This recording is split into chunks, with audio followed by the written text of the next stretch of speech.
Roman Reigns is never coming back to WWE.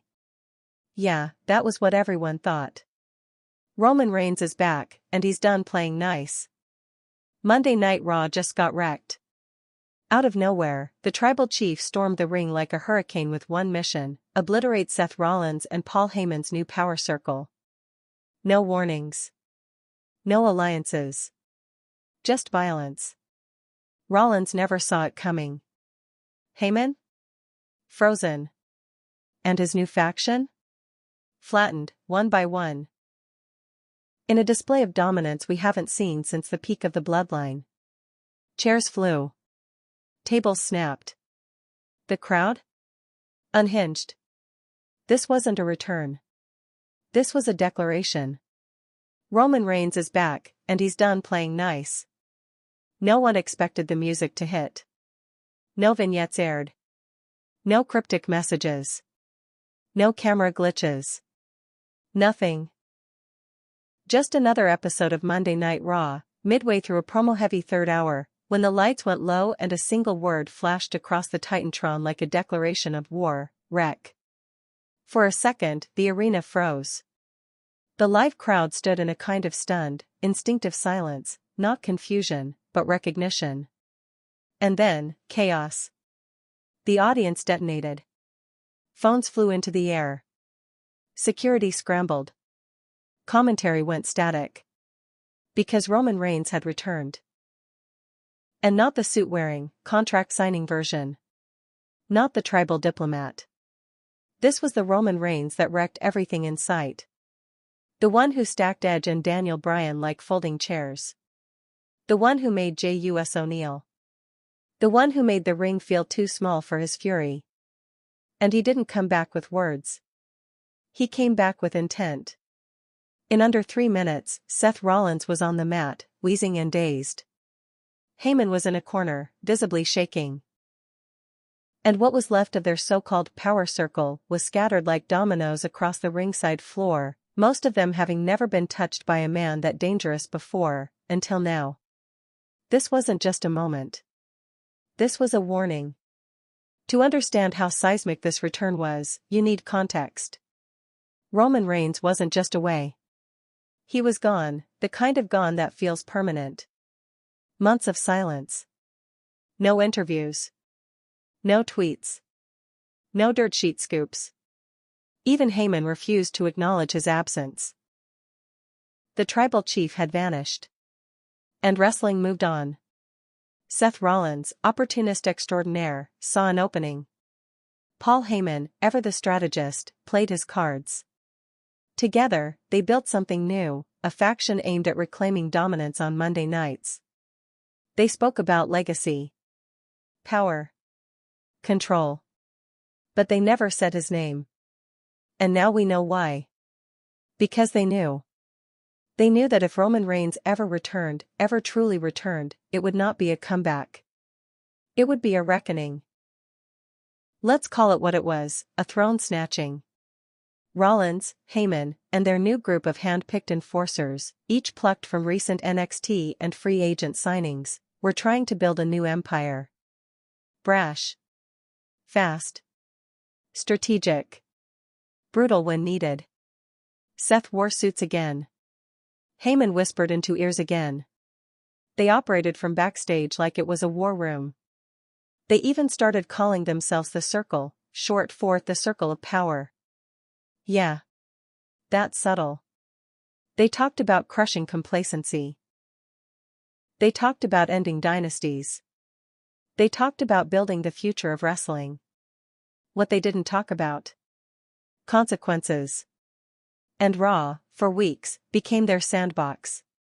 Storylines bent around their will. The locker room either aligned or kept their heads down.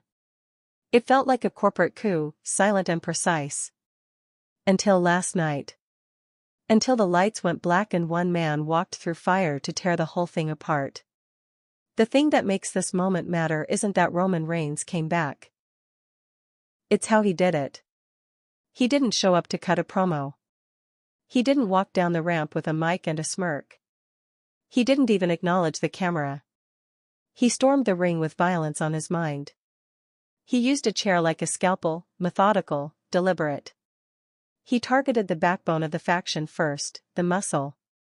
Knocked one out cold with a spear that looked like it split time in half. The next got a Samoan drop through the announce table. Then he turned on Rollins. There was no hesitation. Roman didn't hesitate. He ran through him. Stomped him in the corner. Hammered him across the back with a steel chair until the sound stopped being wrestling and started being real. Rollins didn't see it coming. Because how could he? This is a man he once bled with. Shared titles with. Turned on, sure, but that was years ago. They'd buried the hatchet. Or so he thought. But Roman wasn't here for old drama. He was here for order. And Paul Heyman? The man who once crowned Roman as the tribal chief stood frozen. Eyes wide. Hands trembling. He didn't say a word. He didn't try to reason. He knew. He knew the look in Roman's eyes. He'd seen it before. In Brock Lesnar. In ECW locker rooms. In moments when wrestling stopped being performance and became something else, something primal. Heyman didn't try to run. He just stood there. And Roman? Roman didn't touch him. Not yet. What we saw last night wasn't a return. It wasn't an angle. It wasn't nostalgia. It was the kind of moment that resets the narrative. This was Roman Reigns reminding the WWE Universe, and maybe Vince and Hunter too, that this business still belongs to him. The crowd reaction said it all. Not cheers. Not boos. Just shock. Raw, visceral noise. The kind of noise you can't fake. And you could feel it backstage too. The rest of the roster watched in silence. Some in awe. Some in fear. Some probably thinking, if he's back, where does that leave me? Let's dissect this a little deeper. Why no warning? Why no setup? Simple, control. Roman Reigns isn't a pop guy. He doesn't care about pops. He's not here to trend. He's here to own. His silence was a message. His absence? Strategic. While others built factions, chased titles, and cut promos, Roman stayed silent. Watching. Listening. And when he returned, he didn't come for applause. He came to reclaim. This is what made the moment nuclear. It shattered the fourth wall. It blurred every line. Fans didn't know whether to chant or gasp. Commentary didn't even try to spin it. You could hear the edge in their voices. The uncertainty. Because even they didn't know what to say. Not because the script was blank, but because the story just broke free from it. For nearly a decade, Roman Reigns was at the center of WWE's orbit. Not just a champion, not just a main eventer, but the gravitational force around which stories revolved.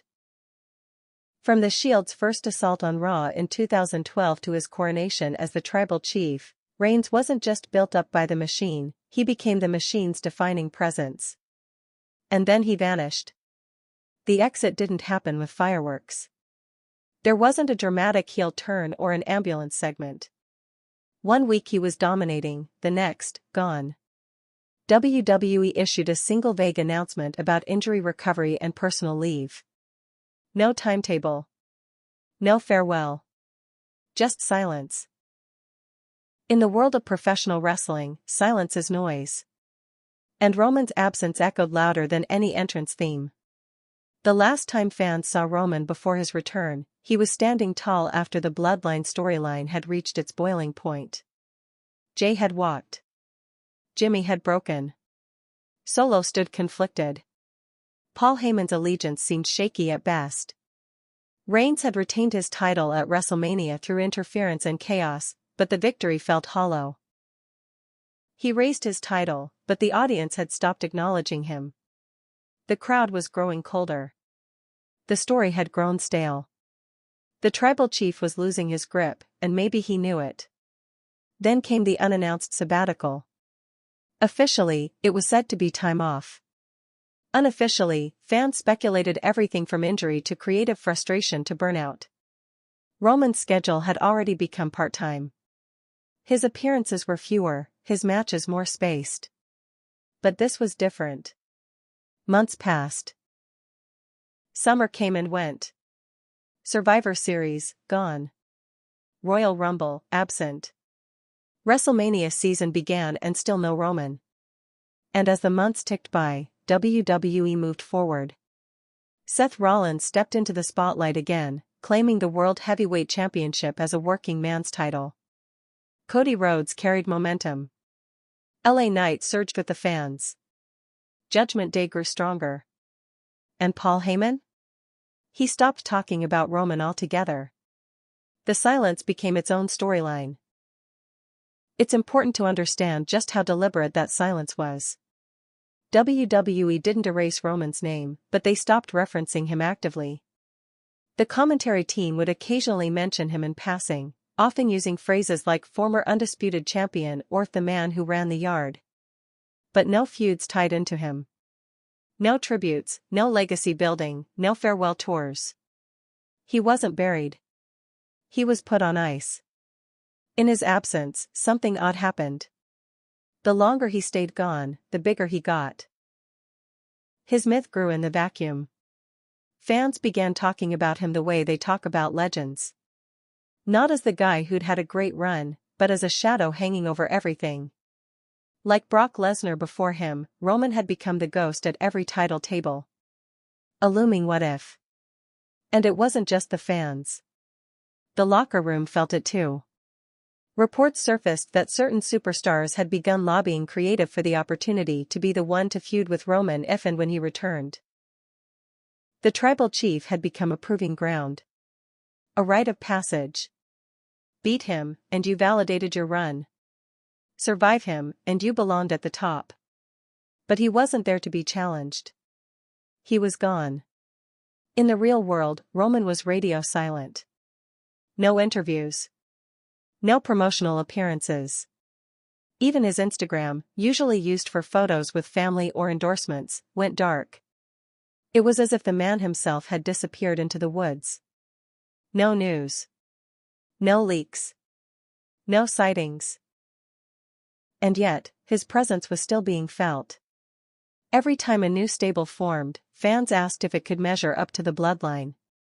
Every time a new star emerged, fans debated whether they could beat Roman in a real program.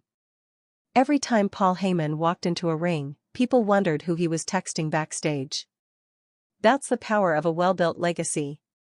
You don't need to be on screen to matter. But let's rewind. The fall of Roman Reigns didn't happen in a single moment.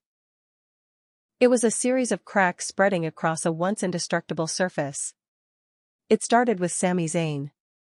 What began as comic relief evolved into one of the most emotionally charged storylines WWE had run in years. Zayn, the outsider who wormed his way into the Bloodline, became the beating heart of the show. The fans connected with him more than anyone had connected with Roman in years.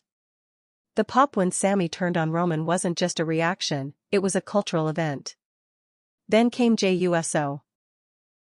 The right-hand man, the twin who had been gaslit, manipulated, and broken time and again by Roman's mind games, finally snapped.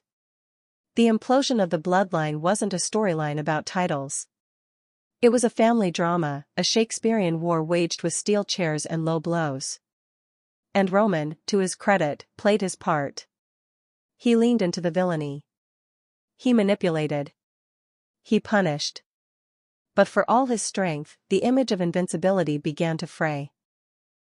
There were times during that saga where you could see the cracks in the armor. The desperate expressions. The fury when plans unraveled. The rage when Solo hesitated. Roman had gone from the calm chess master to the panicking king. And once the crown slipped, it couldn't be unseen. Then came Cody Rhodes. At WrestleMania, many believed it was finally time. The prodigal son, the story of legacy, the quest for his father's redemption. The build was perfect. But Roman retained. Not cleanly. Not honorably. but definitively. And that left fans divided. Some saw it as brilliant storytelling, others saw it as overbooking fatigue. That was the last major match Roman had. After that, he was seen less and less. Appearances became infrequent. Promos were shorter. Paul Heyman spoke more. Roman said less. Eventually, he stopped appearing altogether. His last televised moment was symbolic, standing at the top of the ramp alone, title over his shoulder, but no family beside him. It wasn't a loss. It was abandonment. Then, nothing. And WWE didn't fight it. They let the story breathe. They shifted focus. They let the new talent rise. And for a while, it worked. Business was booming. Ratings were strong. The machine rolled on. But there was always something missing. You could feel it during main events that didn't quite land. You could hear it in crowds who were hot for entrances but quiet by the second act. Roman's absence became an undercurrent. The longer he stayed away, the more it felt like WWE was waiting. Like everything was in pause mode. And Paul Heyman? He adjusted. He aligned with Rollins, bringing his gravitas to the new generation. Seth, now with a title and a microphone that never ran out of ammo, welcomed Heyman's guidance. Together, they built something calculated. Ruthless. Lean. Heyman spoke of evolution. Of strategy. He never referenced the past. Not even once. That omission spoke volumes. Because if he said Roman's name, it gave him power. And now, after all that build, after all that silence, after all that strategic avoidance, Roman Reigns returned. Not as a champion. Not as a peacemaker. But as a force of destruction. The myth had become reality again. Not because he wanted to pick up where he left off, but because someone dared to build something without him. And that, in Roman's world, is blasphemy. The tribal chief doesn't share power. He takes it back. It started like any other episode. The opening segment was standard, high-energy pyro, the camera panning across screaming fans holding signs, some begging for a Cody push, others calling for LA Knight to finally get his shot. The announce team hyped the night's matches, Rollins was scheduled to speak, the tag titles were on the line, and a few mid-card feuds were expected to progress. Nothing out of the ordinary. On the surface, it looked like another well-produced Monday night under WWE's modern-era rhythm. But under the surface, something felt off. Not to everyone, just those paying attention. The crowd, for one, was restless. Not bored, not cold, but itching for something more. There was no marquee match. No major return teased. The show had structure, but it lacked tension. It was almost too clean. Too packaged. Like the kind of raw they air when something else is about to overshadow it. Backstage, there were whispers. Camera shots cut oddly between segments. The production team was tight-lipped. Certain wrestlers were pulled aside and told their segment times had been cut or shuffled. There was confusion, not chaos, just enough to make people second-guess what was coming. Something was off. Then came Seth Rollins. Draped in an absurdly bright suit, sunglasses on despite the indoor setting, and a world title slung over his shoulder. He strutted down the ramp like it was his own personal catwalk, soaking in the chants. The crowd loved him, half ironically, half genuinely. He was the showman now, the workhorse. The guy who took the spotlight when others left it behind. And tonight, he was here to gloat. The segment was billed as a State of the World title address. A classic ego trip. Rollins climbed into the ring. Paul Heyman stood beside him, clutching a mic, posture confident, expression cool. And behind them, flanking both sides of the ring, was their new faction, 4 men, all under 35, each with a different look but the same energy, young, hungry, and dangerous. The Power Circle. The promo was standard at first. Rollins talked about his title reign, the new age of champions, how the business had evolved. He took jabs at older stars, praised Heyman's strategic genius, and presented their faction as a blend of modern dominance and classic discipline. It was cocky but calculated. Seth wasn't ranting, he was recruiting. This was less about pop and more about power consolidation. Then Heyman spoke. That's when the temperature dropped. Heyman, in that signature lawyer-meets-preacher cadence, began weaving a narrative. Not just about this faction, but about the void left behind. He spoke of the vacuum of leadership. He said the industry had moved on from tribalism. He never named Roman. He didn't need to. The words were surgical. Precise. Loaded. He spoke about how power had to be earned, not inherited. How legacies crumble when they rely too heavily on fear. How champions need to fight weekly, not just command from a throne. The faction behind him stood still, heads high, like statues waiting to be activated. The crowd reacted. Some cheered. Some booed. But many were just watching, intently. Like they sensed the air changing. And still, no one suspected what was about to happen. Because Raw, by that point, had done what WWE does best. Manufactured structure. It lulled everyone into a false sense of security. Matches came and went. Segments delivered what they promised.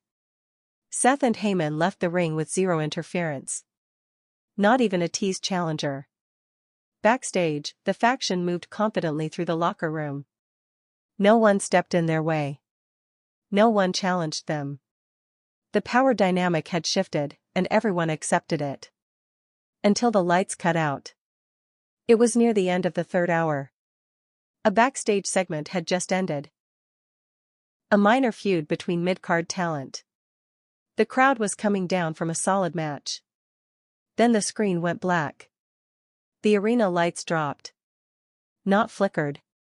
Dropped. Like someone yanked the cord. No music played. No graphics. Just silence. And then, a single word. Projected across the giant screen in bold, red font, "Wreck." The crowd paused. For half a second, no one reacted. Because that word hadn't been associated with anything in months. It wasn't a known slogan.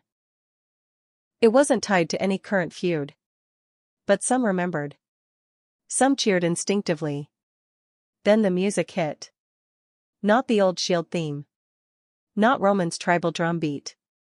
But something new. Heavier. Louder. Deeper. The kind of music that doesn't ask for attention, it demands it. And through the curtain, in all black, eyes locked forward, came Roman Reigns. No pyro. No slow walk. He moved like a man late to a funeral. The announce team froze. One of them audibly gasped. The crowd's reaction wasn't immediate chanting, it was shock. The kind where the noise builds slowly, like a wave about to crash. People pointed. Phones rose. Chants of "Holy S***** T started bleeding through the silence. Roman didn't raise a mic. He didn't make eye contact with the camera. He walked directly to the ring. Inside stood the Power Circle, mid-exit from their final segment, still smug, still unaware. Rollins looked up, smirking. Heyman, at ringside, went pale. The muscle of the group stepped forward. That's when the night stopped being a show and became a moment. There are moments in professional wrestling that stop time. They don't just land, they rupture the rhythm of a show, of a season, of the entire storytelling universe. Roman Reigns' return to Raw wasn't scripted to be dramatic. It was crafted to be irreversible. It didn't start with a camera shot. It didn't start with an announcer's lead-in or even a breaking news graphic. It started with absence. The lights cut. The video feed dropped to black. And for 10 full seconds, the WWE Universe sat in pitch darkness, with nothing but the murmuring of 20,000 fans wondering if something had gone wrong. And then, that word. Wreck. Sharp. Brutal. Final. The moment it flashed on screen, the air changed. You could feel it through the television. In arenas across the country watching on simulcast. In living rooms and bars and Discord servers. That single word wasn't a name drop. It was a battle cry. And then came the sound. Not his old theme. Not the tribal beat. A new music drop, industrial, pounding, predatory. A new music drop, industrial, pounding, predatory. It hit like metal smashing against concrete. No build-up, no harmony. It was the sound of control breaking. The soundtrack to a man who wasn't here to make a statement. He was here to end one. Through the curtain walked Roman Reigns. All black. No logo. No faction emblems. No bloodline reference. Just a sleeveless hoodie, taped fists, boots laced tight. Not a performer. Not a champion. A hunter. He didn't pause. He didn't look at the crowd. He walked with an efficiency that felt military. Direct line. No wasted movement. The camera crew followed but gave him space, like they were scared to get too close. The Steadicam wobbled once as Roman brushed past it. Even the production team felt it. This wasn't a walkout. This was an approach. Seth Rollins was still in the ring, confused at first. He stepped forward, arms raised as if ready to cut a promo. Smiling. That Seth Rollins smirk, that "is this a work" smirk. You could see it in his eyes. He didn't know what was happening. Not fully. The power circle moved fast. Two of them dropped to ringside, circling.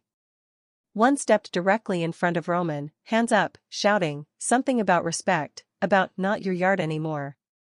And Roman didn't flinch. He didn't acknowledge the voice. He just kept walking. And then he hit him. Out of nowhere, a spear that split the ring in half. Not a transition spear. Not a crowd-popping finisher. This was a violent, bone-snapping lunge. Shoulder to ribs, ribs to mat, body to silence. The crowd exploded. The announcers lost it. And Rollins? Rollins backed up. Quickly. The second enforcer stepped in next, this one with more caution. He tried to circle behind Roman, maybe to grapple, maybe to take him down. Roman spun, elbowed him across the jaw, and launched him over the top rope like he weighed nothing. The crowd started chanting. "Roman's gonna kill you." The third member tried to rally. He grabbed a steel chair from under the ring and slid in, weapon raised. This one didn't get a chance. Roman grabbed the chair mid-swing, yanked it from his hand, and turned it sideways. One shot to the ribs. One to the back. Then another. And another. Chair shots that echoed, unfiltered, heavy. Roman had made his arrival. Now he was delivering punishment. Rollins was yelling from the other side of the ring, trying to call off the attack. He wasn't pleading. He was calculating. If Roman wasn't here to confront him, maybe this could still be salvaged. Maybe this was personal beef with Heyman. Maybe this was a test. But Roman turned. Chair in hand. Breathing steady. Face unreadable. And he looked at Seth. Not with hatred. Not with rage. With disappointment. That look you give someone who knew better. Rollins took a half step back. Roman took a full step forward. Seth charged. It was instinct. Survival. The kind of move a veteran makes when there's no time to negotiate. He ran with a knee aimed high, his classic finisher, but Roman ducked under, bounced off the ropes, and caught him with a Superman punch that left Seth on the mat, face up, staring at the rafters. The chair returned. Roman didn't speak. He didn't gesture. He just raised it and brought it down across Seth's back. One shot. 2. 3. The crowd wasn't cheering now. They were reacting. You could hear gasps. Not because it was Rollins, Seth's been beaten before. But because of the intent. These weren't entertainment chair shots. These were reclamation strikes. Roman Reigns was taking back his place, not with words, not with a match, but with violence. At ringside, Paul Heyman hadn't moved. He stood, holding the ropes, mouth slightly open. Not in fear. Not entirely. It was something deeper. Recognition. Regret. Awe. Roman dropped the chair beside Seth, turned, and locked eyes with Heyman. The crowd quieted again. This was the moment. The man who'd once bowed to Roman. Who'd crowned him the tribal chief. Who guided the bloodline to dominance and then abandoned it. The man who found a new family in Rollins, a new dynasty in the power circle. Now face to face with the storm he'd tried to forget. Roman stepped forward. Heyman stayed still. One more step. Still.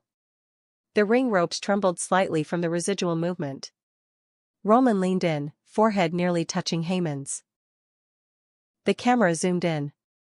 And Roman whispered something. No mic.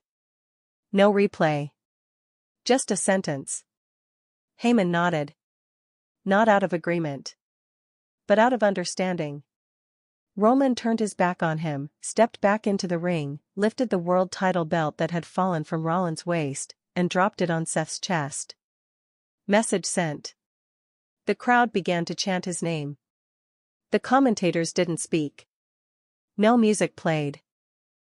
Roman stood in the center of the ring, surrounded by the wreckage of a faction that had tried to fill his absence.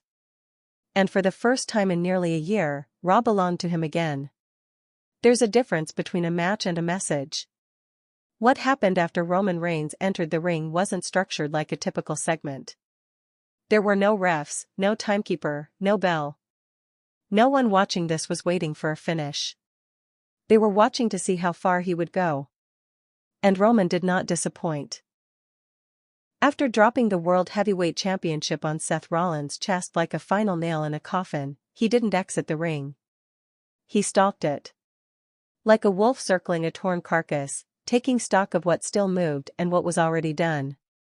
Two members of the power circle were down, one still curled at ringside, the other clutching his shoulder in the aisle. The third, the only one not physically engaged, was on the apron, hesitating. Young. Clearly rattled. You could see it in his body language. He was weighing two options, fight or flee. And Roman made the decision for him. One quick move. He reached through the ropes, grabbed the kid by the back of the neck, and yanked him into the ring with such speed the commentators gasped. The crowd didn't even have time to chant. Roman didn't slam him. He didn't even punch him. He just stared at him, face to face, and asked one question, loud enough to be heard off mic, "Who told you this was yours?" The kid didn't answer. He couldn't.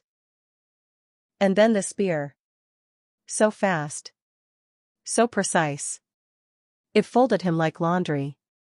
The air was knocked out of him so violently the thud echoed in the rafters. The crowd was on its feet. Security didn't move. Officials didn't move. No one wanted to be the first to step into that ring. This wasn't a match anymore. This was a scene. Paul Heyman had moved from ringside to commentary, standing behind the desk, arms crossed. Not interfering. Not fleeing. Watching. Studying. And when the camera cut to his face, you saw it, not fear. Not anger. Resignation. He knew this was coming. Roman rolled out of the ring and pulled out a table. Not slowly. Not for show. He wasn't performing. He was constructing. With method. With cold precision. The table came into the ring. Roman unfolded it, locked the legs, then turned back toward the announce table. The last Power Circle member was there, crawling, trying to get to his feet, maybe get away. Roman grabbed him by the waistband, dragged him like a corpse, and rolled him under the ropes. The table didn't last long. A Samoan dropped through it, full extension. The wood cracked clean in half. The crowd erupted in a holy s*** T chant. Roman didn't raise his hands. He didn't feed the moment. He barely acknowledged it. This wasn't adrenaline. This was protocol. By now, Seth Rollins had stirred. He was on one knee, title belt still lying beside him, holding his ribs, watching his faction dismantled. He looked up at Roman, not with defiance, but with disbelief. Rollins had built this group to counter chaos. A new generation. A new era. He talked about progress. But this was regression. Roman wasn't progress. He was raw power. Old-school dominance. The embodiment of violence with no apology. And now, he was standing over him again. Seth tried to stand. Roman shoved him back down with a single hand. Not a punch. Not a strike. Just force. Just a reminder. Then Roman knelt. Grabbed the mic. And finally spoke. 7 words. "I told you I never left, Seth." The crowd screamed. Some in triumph. Some in dread. Then Roman dropped the mic, stood up, and did something no one expected. He walked over to Paul Heyman. Slowly. The ring, still littered with chairs, table debris, and bodies, faded behind him. Roman leaned across the announce table. Didn't say anything. Just locked eyes with Heyman. And for the first time in his entire career, Heyman didn't know what to do with his hands. Roman reached over. Not to hit. He picked up Heyman's phone.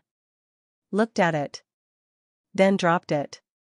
A symbolic move, cutting the cord. No more backstage texts. No more whispered strategies. No more manipulations. That part was over. Roman turned his back on him. But it wasn't forgiveness. It was punishment. Heyman was being left out. No beatdown. No acknowledgement. Just erasure. Because Roman doesn't always destroy with his hands. Sometimes, he destroys with absence. In that moment, the faction wasn't just physically destroyed, it was spiritually dead. Rollins, broken in the ring. His soldiers, scattered and limp. Heyman, disconnected and out of power. And Roman, in control of the ring, the show, the narrative again. And still, he didn't raise his arms. No victory pose. No celebration. He looked into the hard camera. Cold. Direct. And then walked up the ramp. Slow. Unbothered. No music played. Because music would have ruined it. This wasn't a curtain call. This was a conquest. Behind him, the ring told the story. Chairs twisted. A table cracked in half. Seth Rollins on one knee, coughing blood into his hand. Heyman still standing behind the announce table, breathing shallow. Production didn't cut to a promo. They didn't play a hype package. They just let it sit. Silence, except for the hum of fans reacting to something they knew they weren't supposed to cheer for, but couldn't help it. Roman Reigns didn't return to reclaim his crown. He returned to burn the castle down. In the middle of chaos, Paul Heyman didn't speak. That, in itself, was telling. Heyman is known for words. Not just good ones, devastating ones. Words that shift entire narratives, ignite feuds, manipulate power. He's the man who once convinced Brock Lesnar to break the streak. The man who resurrected ECW from a bingo hall dream into a cultural movement. The man who took Roman Reigns and turned him into a god. But when Roman stood in that ring, wreckage all around him, Paul Heyman, the mastermind, went still. His face told the story. And for once, there were no words to hide behind. From the moment Roman appeared, Heyman's expression had shifted. Not dramatically, not in theatrical gasps, but in stages, like watching a building crack under pressure. The first sign was in the eyes. He blinked more. He stopped fidgeting with his tie. His hands, usually folded or gesturing, went flat on the announce table. The man who orchestrated dominance had just realized he no longer controlled the orchestra. The camera caught him mid-shift, watching Roman deliver that first spear. He didn't move to intervene. He didn't shout for security. He didn't even look to the back for help. He just watched. And the longer he watched, the more he seemed to shrink. It wasn't fear in the classic sense. Not the kind of fear where you expect to get hurt. It was the fear of reckoning. Of realizing that no amount of spin, no level of genius, no backup plan could fix what was unfolding. Because it wasn't a collapse. It was a correction. When Roman made eye contact with Heyman for the first time in nearly a year, the arena fell into a hush. Not because of noise discipline, but because 20,000 people collectively realized, this was the moment. The two men who had ruled WWE for nearly 3 years, together, inseparable, were now standing on opposite sides of a line. And neither said a word. Roman didn't point. He didn't yell. He just stared. And Heyman? His lips parted slightly. Not in speech. In disbelief. You could see him searching for something to say, some line to soften the blow, some remnant of the bond they'd built. But nothing came. And when Roman stepped forward, slow and deliberate, every single muscle in Heyman's body tensed. He didn't run. He didn't raise a hand in defense. He didn't plead. He froze. Because deep down, he already knew what Roman was here to tell him: this isn't yours anymore. When Roman leaned over the announce table and picked up Heyman's phone, the moment crystallized. That phone had been a symbol for years. It was how Heyman moved in the shadows, texting Roman off camera, directing the bloodline from behind the curtain, always plugged into the chessboard.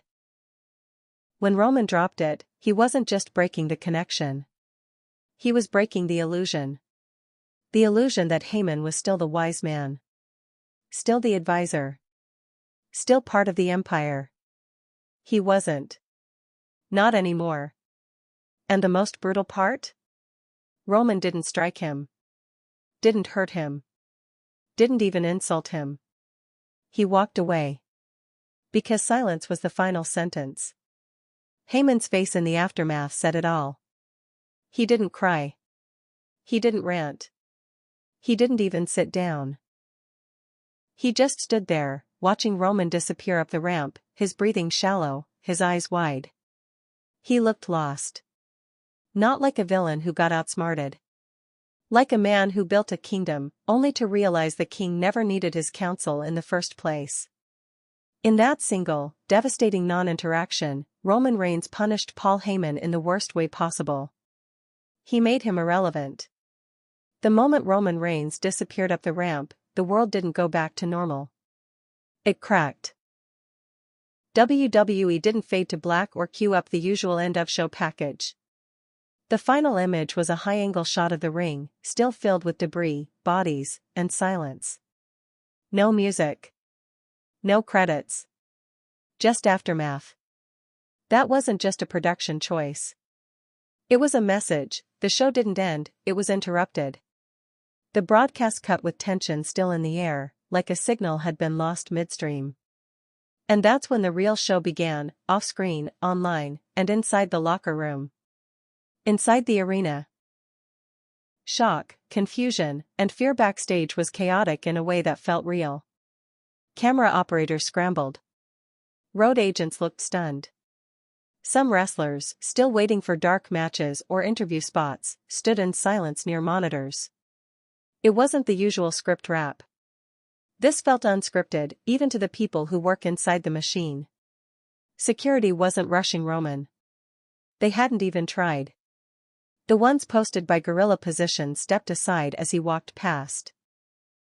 No one wanted to be the first to get in his way. And among the talent, the whispers started. Who knew? Was this planned?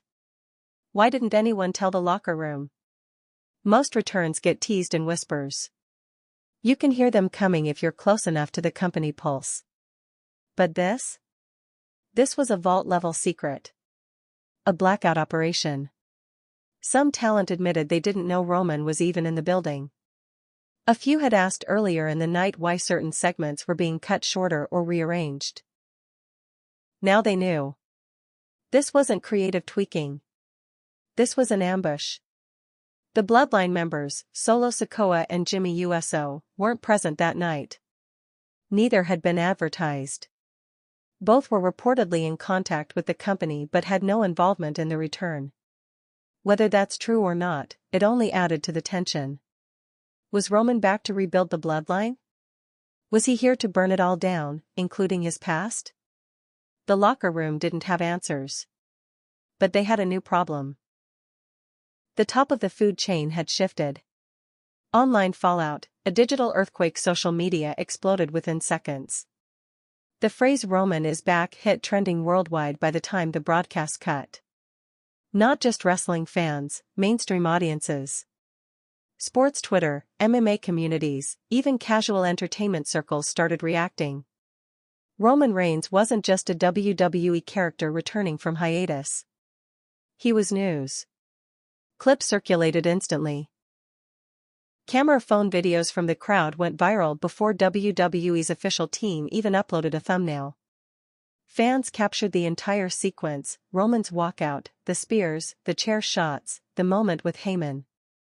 Some streamed it live from their phones. The algorithm went wild.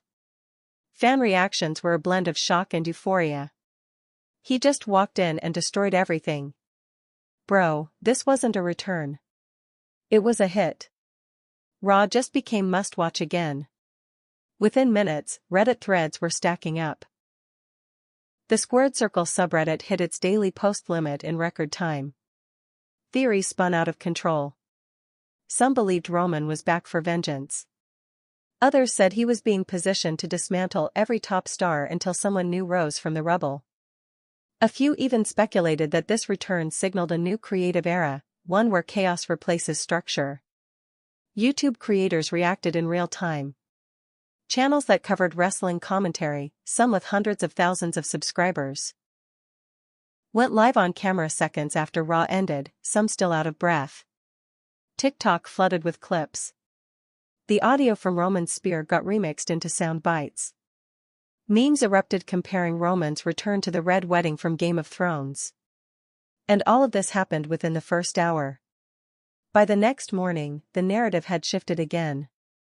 Wrestling journalists went into overdrive. Fightful, Wrestling Observer, PW Insider, all tried to gather details. But no one had much. No one saw this coming. Sources inside the company described the mood as legit shaken. A few staffers admitted they hadn't seen a locker room this tense since Lesnar threw the belt at Vince backstage at WrestleMania. Sean Ross Sapp tweeted, "What happened on Raw tonight was not run through normal channels. Many top talents were in the dark. This was protected." Dave Meltzer posted on the Wrestling Observer forums that the creative team had reportedly been handed a redacted script earlier in the day. One that ended the show with Seth Rollins standing tall. The actual Roman segment was coded, labeled as a production reset instead of a segment.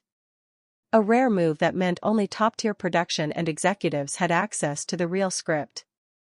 That led to speculation: did Triple H sign off on this alone? Did Vince know? Was this a swerve to restore Roman to top billing, or the beginning of a new, more unhinged version of the Tribal Chief? Even off-the-record responses from anonymous staffers offered little clarity. Most said the same thing: he wasn't supposed to be here. But he was. And perhaps most chilling, no official statement came from WWE. No recap video. No post-show breakdown. No tweet acknowledging Roman's return. Not even a teaser about what would happen next week. Just silence. Which only made it feel more real. Across the industry, other performers started chiming in, some playfully, others cautiously. Cody Rhodes tweeted just a single GIF, a chessboard being flipped over. LA Knight wrote, "That's one hell of a way to reintroduce yourself." Bet. Even Kevin Owens, who's no stranger to getting brutalized by Roman Reigns, tweeted, "Told y'all." He never left. He just waited. Then there were the cryptic responses. Jey Uso posted a picture of him and Roman from 2 years ago. No caption. Just that image. Jimmy posted a black screen. Solo posted nothing.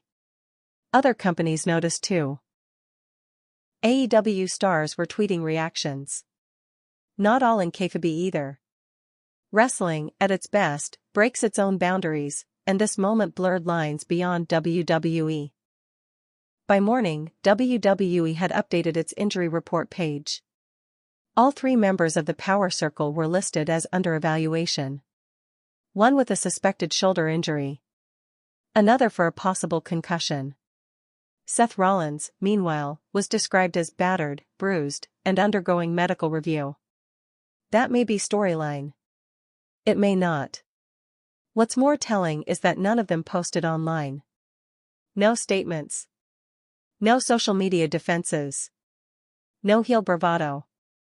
Just radio silence. As if even the characters themselves knew they had been caught in something bigger than a storyline. Heyman, for his part, deactivated replies on his Twitter account and posted one cryptic message, "I warned you." That was mercy. It's unclear who the message was for, Rollins, fans, or himself. But everyone understood what it meant. Roman Reigns didn't come back to rejoin a story. He came back to rewrite it. When Roman Reigns walked out of that arena after flattening Seth Rollins, silencing Paul Heyman, and dismantling the Power Circle, he didn't explain anything. He didn't grab a mic. He didn't look back. That silence became the fuel for one of the wildest nights of fan speculation WWE has seen in years. Because when you leave a crater that big and offer no explanation, you don't just leave a question. You create a mystery. What does Roman Reigns want? Theories started forming before the ring had even been cleared. They filled Twitter threads, Reddit debates, podcast hot takes, Discord servers, and YouTube thumbnails screaming "explained" over screenshots of Roman standing over Rollins. Everyone has a take. Most of them fall into 5 major categories. This is the most obvious theory. The simplest. The one that fans and analysts jumped on first. Roman never lost the undisputed WWE Universal Championship in a match. He vacated it. Was stripped of it, however WWE ends up framing the legalities. Either way, the idea is this: Roman's return is about unfinished business. And that business is the championship. But not just any belt. The World Heavyweight Championship now sits on Seth Rollins' waist, an alternate top title, created while Roman was still active but defending less. Rollins himself called it the workhorse title and, more than once, threw shade at part-time champions who only show up for paydays. Roman may have taken that personally. The theory says Roman didn't just want to hurt Seth, he wanted to humiliate him. He wanted to make a statement that a true champion doesn't need to show up every week if his presence is felt every day. Roman didn't ask for a title shot. He didn't even hold the belt up. He dropped it on Seth's body like garbage. Message received: your title means nothing to me, but your crown? I'll take that. This theory has legs. It's clean, it's layered, and it leads to a WrestleMania caliber payoff. But there's a problem: Roman never touched a mic. He didn't even glance at the hard cam with that old "acknowledge me" energy. And if you want a belt, don't you make that clear? Unless he doesn't want the belt. Unless he wants everything else. Here's where things get spicier. Fans immediately started wondering if Roman's return wasn't about vengeance or championship gold, but reconstruction. The bloodline fell apart in front of him. Jimmy betrayed him. Jey abandoned him. Solo, the quiet enforcer, hesitated too many times. The family empire crumbled from the inside. Now Roman returns. Alone. No backup. No pyro. No tribal necklace. That's not just an aesthetic shift. That's a statement. He's done with blood. He's building something else. Some theorists believe Roman isn't interested in reclaiming what he lost. He wants to replace it. The destruction of the power circle was step one. An audition, maybe. The idea is that Roman is watching the locker room, scouting potential. He doesn't want loyalty by blood anymore. He wants loyalty by fear, ambition, and survival instinct. He's not looking for family. He's looking for followers. This theory could evolve into a darker, more cult-like persona, Roman as a god king, not a tribal chief. No more Samoan pride promos. No more heritage. Just power. Raw, unfiltered, obey or die kind of power. And it makes sense. WWE loves factions. And if Roman returns as the destroyer of old alliances, it sets him up to create something even more terrifying. New music. New recruits. New rules. But he doesn't need to say a word. He already proved it with action.